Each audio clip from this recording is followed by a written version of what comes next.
Welcome back again to Brayla's channel. Narito pong muli ang inyong lingkod para sa panibagong payout updates, muli ng ating social pension, at ang pagbibigay ng tig 10,000 at 100,000 pesos sa mga kwalipikadong beneficiaries ng centenarian. Hindi lamang sa mga karatig probinsya maging sa isang lungsod sa NCR. Kung saan at kailan ang nasabing payout ay yan po ang ating ibabahagi ngayon. But before po tayo mag-start sa ating topic, kung bago ka pa lang sa aking channel, please do kindly subscribe, like, and share na din sa ating mga kaibigan, kaanak o kapwa po natin pensioners, at please do share na din sa ating mga social media accounts para mas marami pa ang makaalam. With no further ado, let's begin na po sa ating topic. Just in, baka isa ka na sa makakatanggap. To all seniors beneficiaries, social pension latest payout updates at ang pagbibigay ng 10,000 at 100,000 pesos sa NCR at iba pang lugar as per schedule from July 26 hanggang sa August 4 of year 2025. Ang buong detalye alamin. Narito na po ang mga naglabas ng bagong payout schedule para sa National Social Pension at ang pagbibigay ng 10,000 at 100,000 pesos para sa isang lungsod sa NCR. Simulan po natin sa probinsya ng Pikit Cotabato. Ang lahat ng beneficiaries ay makakatanggap ng para sa third quarter ng taon amounting to 3,000 pesos. Nakapag-start na po ang inyong payout ngayong July 25. Kabilang dito ang Barangay Fort Pikit, Poblasyon, Batulawan, Inugug, Gligli, Ladingan, Dalingawen, Kalawag, Ginatilan, Bulod, Bulol, Kabasalan at ang Barangay Barungis. On July 26 naman nakaschedule ng mag-payout ang Barangay Makasendeg, Paido Pulangi, Punol, Bualan, Langayen, Colambog, Silik, Damalasak, Katikalan, Rahamuda, Bulyok, Talitay, Bagoing, Takepan at ang Barangay Kalakakan. At panghuli on July 28, nakaschedule ng mag-payout ang Barangay Nabundas, Balabak, Tinutulan, Gokotan, Nunguan, Balatikan, Balungis, Pamalian, Manaulanan, Lagunde, Balong, Makabual, Panikupan at ang Barangay Nalapaan. Ang next schedule ay sa probinsya ng Tandubas, Tawi-Tawi. Ang lahat ng beneficiaries ay makakatanggap ng para sa third quarter ng taon amounting to 3,000 pesos. Nakaschedule na po ang inyong payout this July 25 para sa Barangay Silantop na ginanap sa Multipurpose Old Municipal. At sa July 26 naman nakaschedule ng mag-payout ang Barangay Tapian Soka, Salangan, Kepeng, Balak at ang Barangay Ilahay-Ilahay na gaganapin sa MSU Junior High School Gym. At sa hapon naman nakaschedule mag-payout ang Barangay Sapa, Tapian, Tongbangkaw, Butun at ang Barangay Kalangkalang na gaganapin din sa MSU Junior High School Gym. On July 27, nakaschedule ng mag-payout ang Barangay Kakoong, Tanga, Sibakloon at ang Barangay Balyongan. At sa hapon naman nakaschedule ang Barangay Himba, Tandubato, Taruk, Naungan. At ang Barangay Salamat na gaganapin sa Tandubato Covered Court.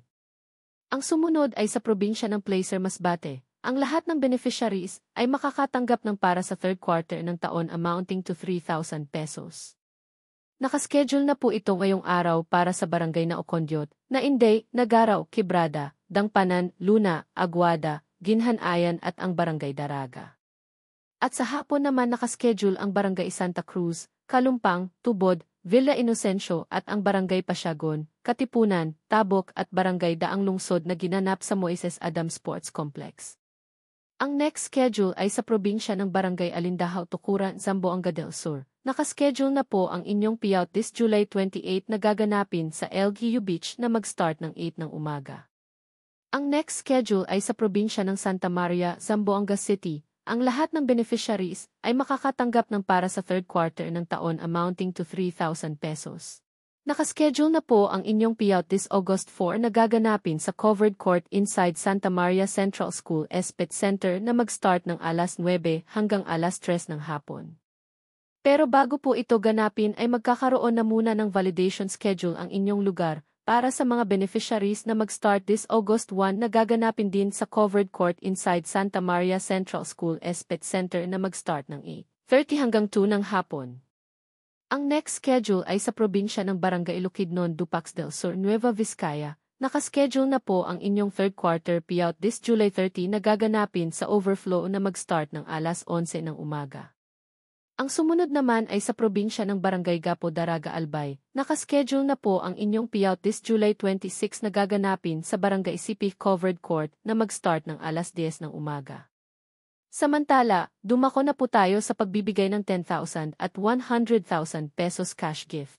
Ang Barangay 161 Zone 14 Caloocan City ay nakaschedule ng mag-payout para sa pagbibigay ng tig 10,000 pesos at 100,000 pesos. Nakaschedule na po ito ngayong July 26 na gaganapin sa Bulwagan, Katipunan na mag-start ng alas 9 hanggang alas 2 ng hapon. At ang Barangay 185 Caloocan City ay nakaschedule na ring mag-payout ngayong July 26 na gaganapin sa SDC Covered Court na mag-start ng alas 9 hanggang alas 3 ng hapon. Para sa iba pang centenarian payout sa lungsod ng Caloocan City ay mangyari lamang na sumangguni muna sa inyong OSCA office para sa lehitimong sagot kung kailan at saan ang inyong payout kung meron na. Sa mga may katanungan o hinaing sa kanilang social pension at iba pang benepisyo, ay maaari po kayong makipag-ugnayan sa inyong mga barangay o OSCA office para sa agarang kasagutan. Paalaala lamang po na ang lahat ng ating payout ay para lang muna sa mga indigent seniors beneficiaries na kabilang sa master list ng DSWD. Hindi pa po ito ang universal pension na nasa Senado pa rin po hanggang ngayon.